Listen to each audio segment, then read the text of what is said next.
The discovery was never meant to happen this way. Just before sunrise, when Buckingham Palace usually exists in a quiet pause between night and ceremony, something shifted. Lights glowed behind doors that normally stayed dark. Footsteps echoed where silence was expected. And deep inside a restricted archive, a sealed file was removed from its shelf for the first time in decades. There was no announcement, no paper trail, no formal record of the moment, only a shared understanding among those present that opening it would change more than it revealed. For years, the file had existed in reference logs, renewed under restriction without discussion. It wasn't forgotten. It was avoided. And now, for reasons never publicly explained, the decision had been made to confront it. When the seal was broken, there was no gasp, no visible reaction. Not because what lay inside was ordinary, but because everyone in the room immediately understood what kind of document this was. It wasn't emotional. It wasn't explosive. It was deliberate. At the center sat a handwritten letter, authenticated and cross-checked, dated to the final year of Princess Diana's life. It wasn't addressed to a friend or confidant. It wasn't meant for the press. It was written to a legal intermediary, its language careful, restrained, and intentional.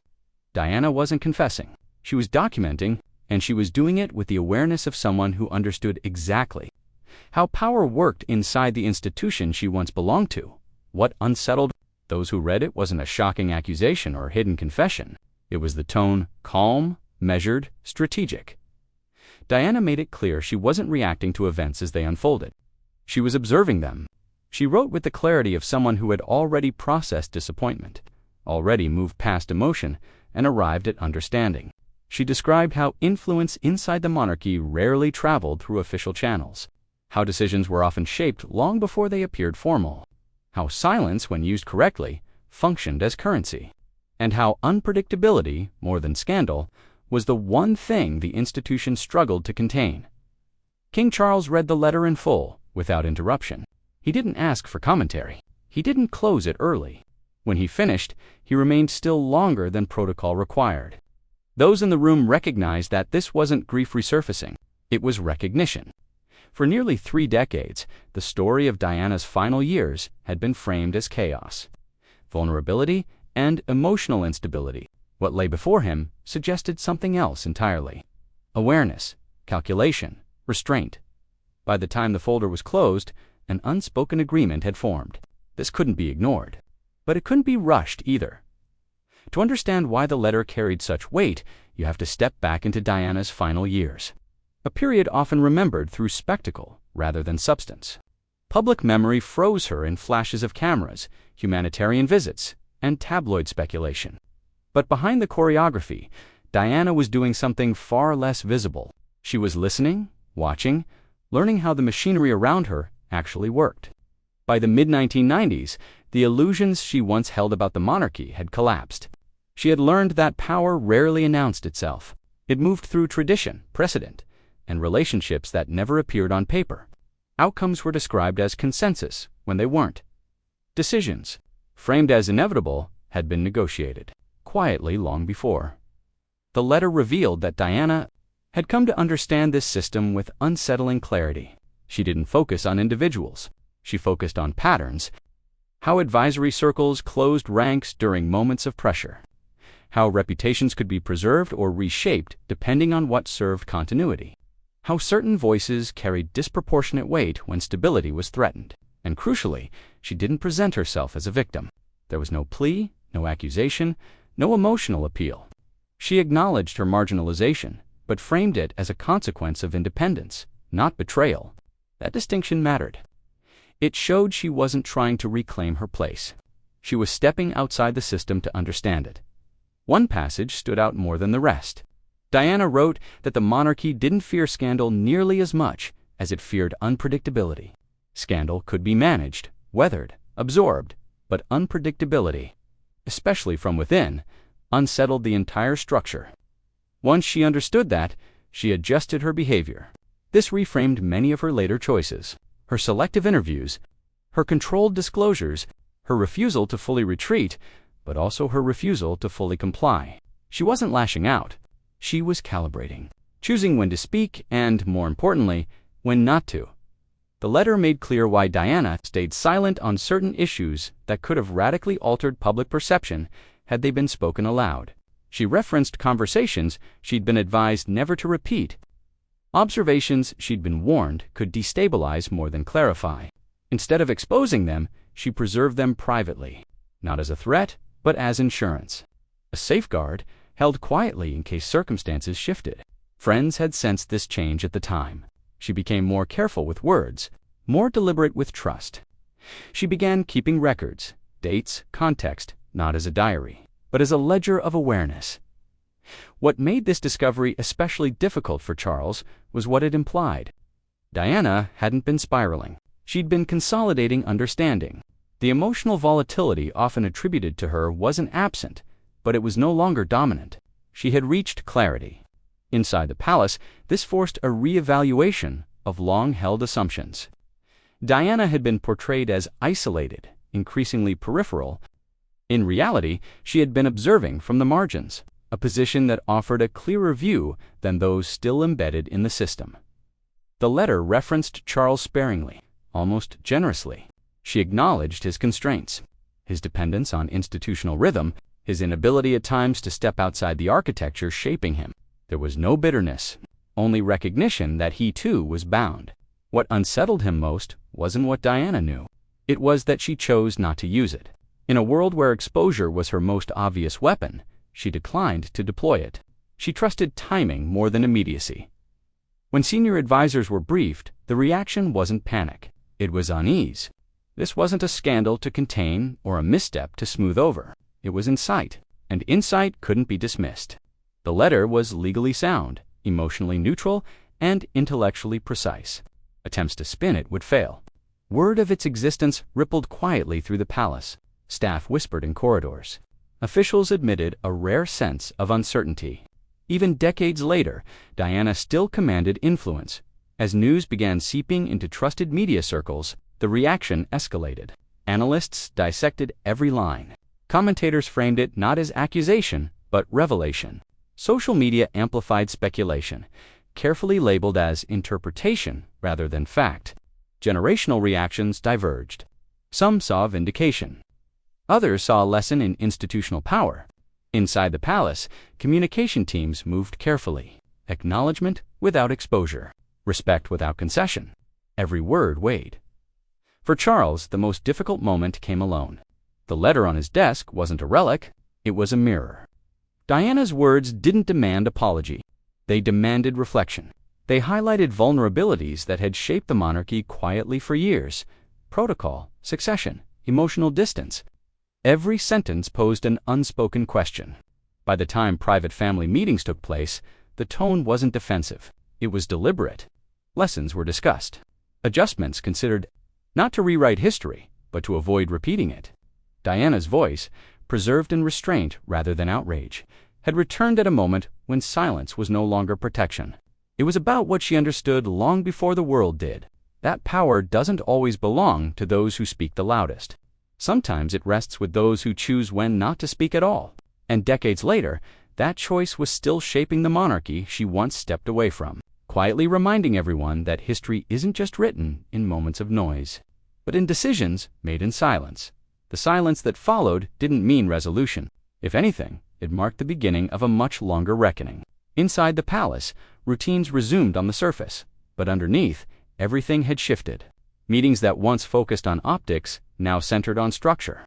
Conversations that had been avoided for years were suddenly unavoidable. Diana's letter had done something no interview or headline ever managed to do. It removed emotion from the equation and replaced it with clarity. What made that clarity so unsettling was how relevant it still felt. The patterns Diana described weren't frozen in the 1990s. They echoed into the present. Advisory circles that insulated themselves during moments of pressure, decisions framed as tradition when they were really strategy. The careful management of predictability as a substitute for genuine trust. None of it was dramatic on its own. That was the point. Diana understood that institutions rarely collapse from scandal. They erode from repetition. From habits left unexamined, within days, discreet reviews began. Not investigations, not public inquiries, but internal audits of how decisions were made and who truly influenced them. Senior advisors compared notes, some reluctantly acknowledging that Diana's observations aligned uncomfortably well with their own private frustrations. Others resisted, wary of allowing a posthumous voice to guide present authority. Inside private family conversations, the implications were even more personal. The next generation listened differently now, not to relive the past, but to learn from it. Diana's restraint became a lesson in balance, engagement without overexposure, transparency without surrender, presence without unpredictability. Ironically, the very quality that once unsettled the institution had become the guide for its future. What lingered most was the final line of the document, not a warning, not a demand, just a condition that the material should remain sealed unless the balance between truth and silence tipped too far in one direction. That sentence reframed everything. It placed responsibility not on Diana, but on those who came after her. The letter wasn't leverage, it was a test, and that test was still unfolding, because Diana's final secret was never about exposing the monarchy. It was about understanding it. She recognized that power, when left unexamined, repeats itself. That silence can protect, but it can also preserve mistakes, and that timing, more than outrage, determines whether truth heals or harms. Decades later, her voice returned not as noise, but as pressure. Quiet, persistent, impossible to ignore. And in that pressure lay her lasting influence. Not the kind that demands attention, but the kind that reshapes decisions long after the world thinks the story is over. History often remembers those who speak loudly, but sometimes the most enduring impact comes from those who choose restraint. Document carefully and trust that eventually someone will be ready to listen. Diana was ready long before anyone realized it. And now, whether the institution was ready or not, the silence she left behind had finally begun to speak. What made the moment so powerful was how quietly it unfolded. There was no single announcement, no defining headline that marked the shift. Instead, change crept in through small decisions that carried unusual weight. A policy adjusted here, a tradition questioned there. Language softened in places where it once felt rigid. To the outside world, it looked like modernization. Inside the palace, those involved knew it was something else entirely. It was course correction. Some advisors began referring back to Diana's observations in private discussions, not by name, but by principle. The idea that predictability should never come at the cost of humanity, that shielding the institution should not mean ignoring the people within it. These weren't radical thoughts, but, coming from her, preserved in ink and silence, they carried authority. She hadn't demanded reform. She had demonstrated why it was necessary. There was also a growing awareness of how close the monarchy had come to misunderstanding her completely. For years, Diana's unpredictability had been cited as a threat. Now it appeared that her unpredictability was selective, not chaotic. She had learned when to disrupt and when to withdraw, when to speak and when to wait. That discipline, once misread as instability, now looked like self-control forged under pressure. Public reaction continued to evolve. Initial shock gave way to reflection. Commentators began asking different questions. Not what the monarchy had done wrong in the past, but what it had learned since. Discussions shifted from blame to responsibility, from gossip to governance. Even critics who remained skeptical acknowledged the unusual nature of the document. It didn't inflame. It illuminated. In private, King Charles returned to the letter more than once. Each reading revealed something new, not a hidden accusation, but a deeper layer of understanding. Diana had written with the expectation that whoever eventually read her words would have the authority to act.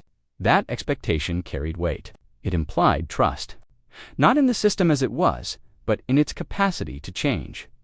What lingered was the realization that Diana had never wanted to be remembered solely for how she suffered. She wanted to be understood for how she adapted, how she learned, how she chose restraint when reaction would have been easier. That reframing altered her legacy in ways no public tribute ever could. As time passed, the letter itself remained sealed from full public view, not out of fear, but out of respect for its purpose. It had done what it was meant to do. It had reached the right hands at the right moment. Full exposure was never the goal. Impact was, and that impact continued quietly. In how future crises were approached, in how voices from the margins were heard, in how silence was no longer assumed to be absence. Diana's final act wasn't rebellion. It was authorship. She wrote herself back into the story on her own terms. The moment didn't begin with headlines or alarms. It began quietly, the way the most consequential things usually do. Before dawn, while Buckingham Palace was still suspended between night and routine. A decision was made that had been deferred for decades. A restricted archive, rarely accessed and never discussed openly, was unlocked. Inside it sat a sealed document that had survived changes in reign public crises and generations of advisors who all agreed on one thing without ever saying it out loud. Some things were safer left untouched. That morning, for the first time, that assumption was challenged. The file had never been lost. It appeared periodically on internal indexes, renewed under restriction with no questions asked. It existed in plain sight, yet no one reached for it. Not out of fear, but caution, because those who knew of it understood that opening it wouldn't create scandal. It would create responsibility. When the folder was finally placed on the table, the room remained silent. No one rushed it. No one spoke. Everyone understood that whatever was inside had been written with intention, and intention carried weight. At the center of the file was a handwritten letter from Princess Diana, dated during the final year of her life. It wasn't emotional. It wasn't dramatic. It was precise. Addressed not to a friend or confidant, but to a legal intermediary. The letter read like a record, not a confession. Diana wasn't asking to be believed. She was documenting what she had come to understand. The tone alone unsettled those who read it. Calm, controlled, strategic. This was not the voice of someone unraveling. It was the voice of someone who had stopped reacting and started observing. When King Charles read the letter, he did so without interruption. No commentary, no questions. When he finished, he closed the folder himself and remained still, longer than protocol required. Those present understood this wasn't grief resurfacing or old wounds reopening. It was recognition. For years, Diana's final chapter had been framed as instability, isolation, and emotional collapse. What lay in front of him suggested something else entirely. Awareness, restraint, and a level of clarity that history had never credited her with. To grasp why the letter mattered, you have to look beyond the public image of Diana's final years. The cameras, the charity visits, the speculation. Behind all of that, she had been doing something quieter and far more consequential. She had been learning how power inside the monarchy actually moved. By the mid-1990s, the illusions she once held had dissolved. She understood that influence rarely followed official structures. It traveled through tradition, precedent, and relationships that never appeared on paper. Decisions were often settled long before they were announced. Silence wasn't absence. It was a tool. The letter revealed that Diana had recognized these patterns with unsettling clarity. She didn't focus on individuals. She focused on systems. How advisory circles closed ranks under pressure. How unpredictability, not scandal, was the institution's greatest fear. Scandal could be managed, absorbed, survived, but unpredictability, especially from within, destabilized everything. Once she understood that, she adjusted her behavior. Her selective interviews, her careful disclosures, her refusal to fully withdraw, but also her refusal to fully comply. She wasn't lashing out. She was calibrating. What made the document so difficult to dismiss was what it didn't contain. No accusations, no pleas, no emotional appeals. Diana acknowledged her marginalization, but she framed it as a consequence of independence, not betrayal. That distinction mattered. It showed she wasn't trying to reclaim her place inside the system. She had stepped outside it to see it clearly, and from that position, she chose restraint over exposure. The letter explained why certain things were never said publicly. Conversations she'd been warned never to repeat. Observations she understood could destabilize more than clarify. Instead of revealing them, she preserved them privately, not as leverage, but as insurance. A safeguard held quietly in case circumstances shifted. Friends at the time sensed the change. She became more careful with words, more deliberate with trust. She began keeping records, not as a diary, but as a ledger of awareness. What unsettled King Charles most wasn't what Diana knew. It was that she chose not to use it. In a world where exposure would have been her most powerful weapon, she declined to deploy it. She trusted timing more than immediacy, and decades later, that timing had arrived without warning. Inside the palace, the reaction wasn't panic. It was unease. This wasn't a scandal to manage or a mistake to smooth over. It was insight, and insight couldn't be spun away. Senior advisors understood immediately that the letter demanded acknowledgement, not containment. Even in absence, Diana's influence was undeniable. Her final secret was never about what happened to her. It was about what she understood long before anyone else did. That power isn't always held by those who speak the loudest. Sometimes it belongs to those who know when silence carries more force